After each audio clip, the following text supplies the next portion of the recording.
Magandang umaga, Batangas. Narito na po ang magiging lagay ng ating panahon ngayong araw ng Martes, January 23, 2024. Base sa latest satellite images po ng Pag-asa ay makikita natin na patuloy pa rin ang epekto itong northeast monsoon o hanging amihan, partikular na sa bahagi ng Hilagang Luzon, na siya naman magdadala ng mahihinang pag-ulan doon.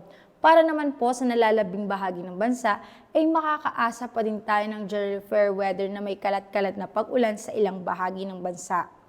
Wala pa rin po tayong namomonitor na low pressure area o bagyo sa loob at labas ng Philippine Area of Responsibility.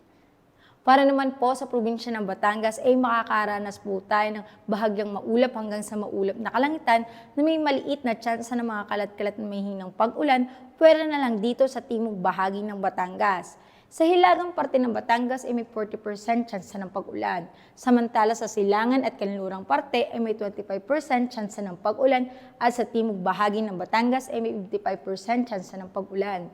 Kaya paalala po natin sa ating magigiting na kabatang na magdala ng pananggalang sa init at sa mga posibleng pag-ulan. Ang magiging agwat ng temperatura ngayong araw ng Martes ay nasa pagitan ng 23 to 31 degrees Celsius.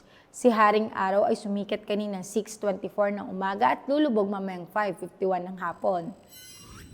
Kaya lagi po nating tatandaan, ligtas ang may alam. At tulad ng laging paalala sa atin ni Governor Mandanas, laging maging handa, ingat at magiting. Mula po dito sa Batangas Provincial Disaster Risk Reduction and Management Office, ako po si Raven Nantasida nag-uulat. Magandang umaga po.